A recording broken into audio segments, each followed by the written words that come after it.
Dire à une lame de rasoir de couper un arbre, cela serait une folie, une grande folie, et c'est impossible. Dire aussi à une machette de couper même un seul cheveu, c'est perdre le sens, du non-sens, je vous dis. Parce que chaque objet a sa fonction et sa particularité. Et on ne peut même pas comparer ces deux objets-là. C'est impossible. Mais si dans le domaine des objets nous saisissons les choses facilement, pourquoi nous ne pouvons pas comprendre aussi dans le domaine des humains? Parce que comparer aussi les humains, je dis bien c'est du non-sens. On ne peut pas comparer tel à tel. Tu ne peux pas te comparer à celui-là. Lui a une grâce que Dieu a placée sur lui.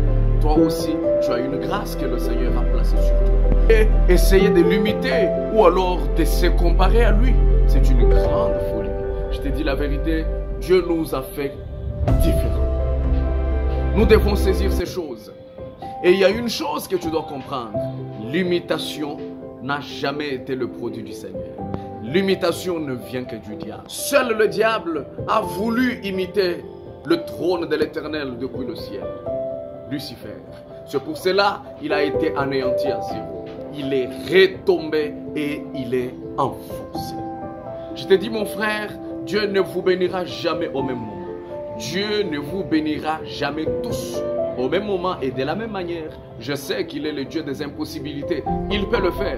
Mais le plan de Dieu, souvent, c'est d'élever un seul ou d'élever une partie et les autres sont bénis au travers de l'autre. Il y avait un seul Joseph parmi ses frères et Dieu l'a élevé.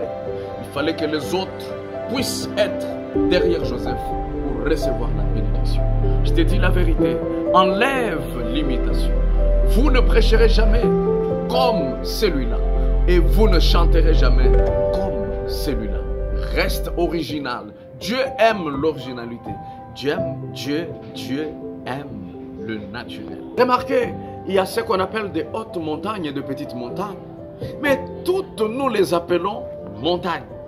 C'est-à-dire, Dieu peut élever celui-là. Ce que tu dois faire si tu veux réussir, mets-toi à genoux. Tu dois prier pour lui. Tu dois être à genoux pour lui, priant pour sa bénédiction. C'est en cela que Dieu comprendra ce qui est en toi et il va aussi t'élever.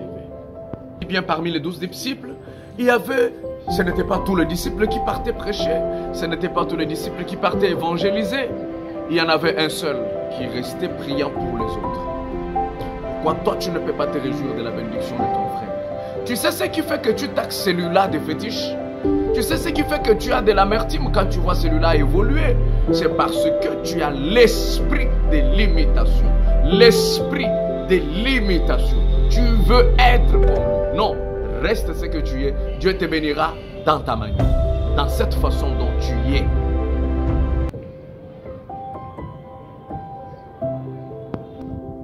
Oui, tu sais pourquoi j'ai fixé mon regard en te regardant?